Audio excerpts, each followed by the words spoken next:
kali ini kita akan belajar tematik bersama Ustazah Lady Mirza dalam pembelajaran SPDP, yaitu reklame. Sebelum kita masuk ke pembahasan, yuk kita awali dengan lafaz basmalah. Bismillahirrahmanirrahim. Nah, sekarang silakan antum siapkan alat tulisnya dan mohon ditonton video ini secara seksama ya. Oke, sekarang kita masuk ke pembahasan pertama, yaitu reklame. Apa sih itu?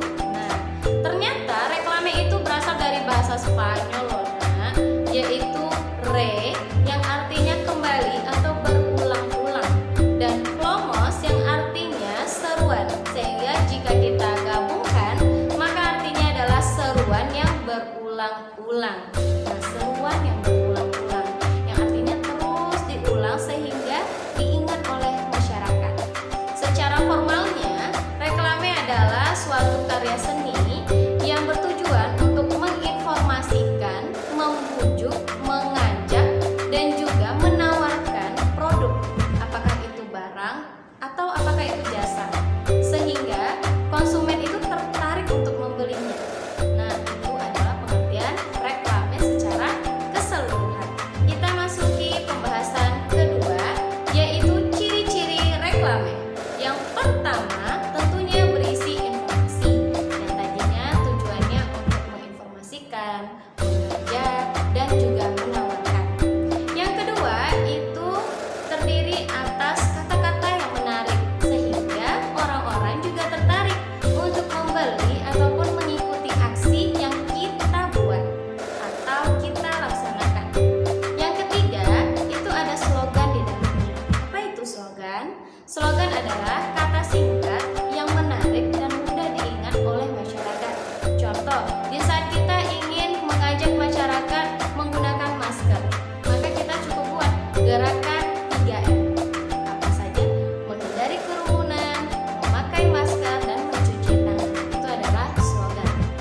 Lalu, ada gambar atau ilustrasi yang menarik. Seperti kita ingin menawarkan produk makanan, maka kita beri gambar makanan yang membuat orang-orang itu ingin mencicipi makanan tersebut. Yang terakhir itu adalah tata letak yang rapi, di mana antara gambar dan juga tulisan itu harus rapi dan seimbang.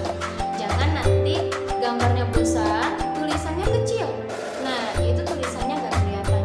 Atau kebalikannya, maka itu jadi kurang menarik. Oke, kita masuki pembahasan ketiga, yaitu jenis-jenis reklame. Nah, reklame itu ternyata ada dua, yaitu komersial dan non-komersial berdasarkan kegunaannya. Nah, kalau komersial itu fungsinya untuk menawarkan produk, apakah itu barang atau itu jasa. Biasanya digunakan oleh para pedagang untuk menawarkan barang dagangannya, sehingga nantinya akan mendapatkan keuntungan. Nah, udah tahu ya bagaimana bayangan reklame komersial. Nah, lanjut, ada reklame non komersial.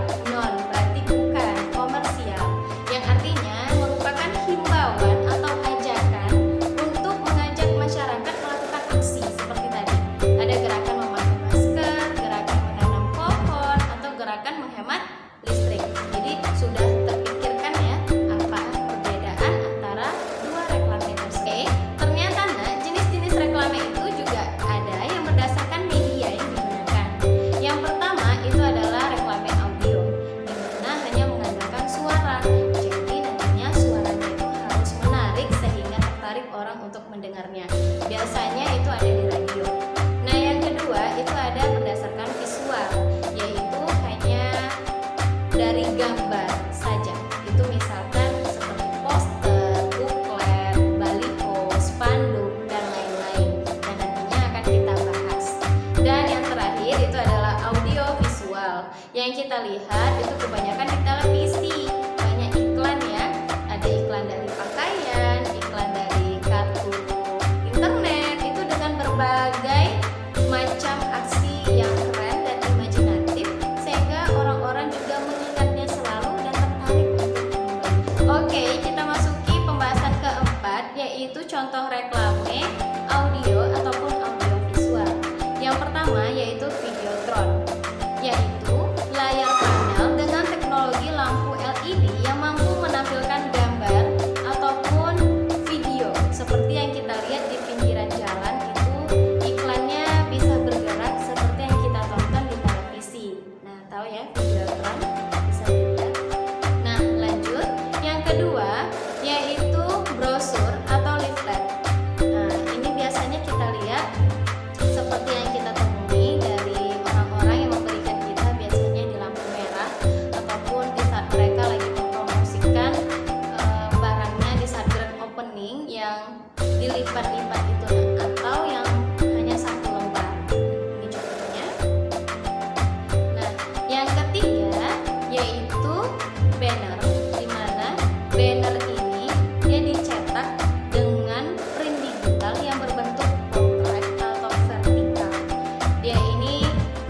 dari baliho. Jadi banner ini mirip baliho tapi lebih sederhana. Yang selanjutnya yaitu flyer. Nah, flyer ini mirip seperti brosur ataupun leaflet. Nah, tapi dia lebih sederhana lagi. Kemudian ada poster, tentunya ini bisa antum buat sendiri, bisa dari kertas HVS dan kita buat sendiri, gunanya untuk mengajak para masyarakat untuk melakukan aksi, itu poster.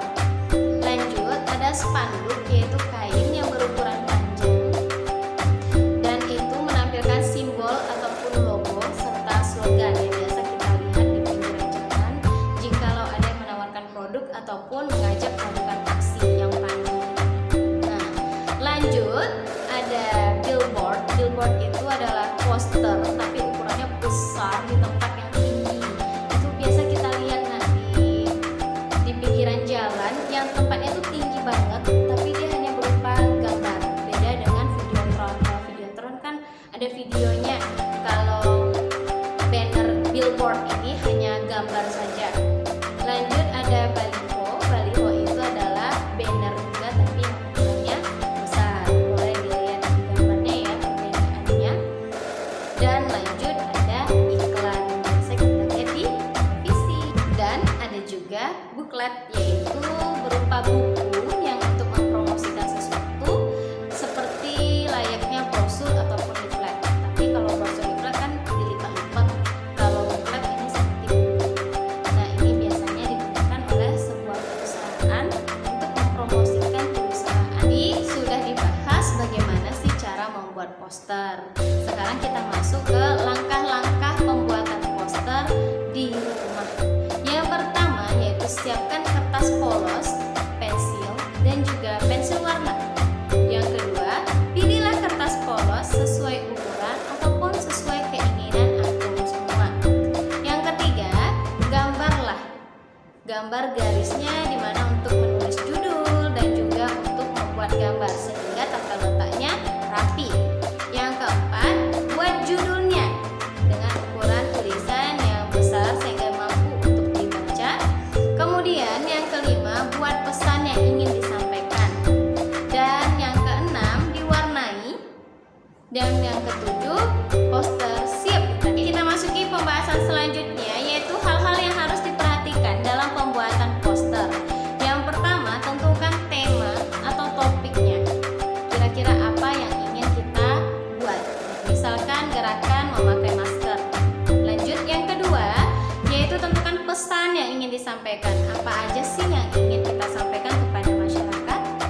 Yang ketiga, gunakan kalimat yang mengandung ajakan. Ayo, mari. Yang keempat yaitu gunakan gambar atau ilustrasi yang menarik sehingga orang tertarik untuk melihatnya serta membacanya. Dan yang terakhir yaitu gunakan media yang tepat.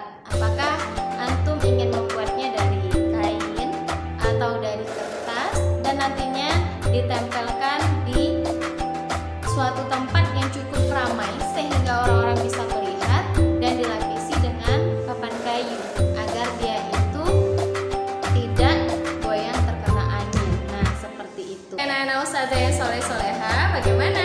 Semoga antum semua paham ya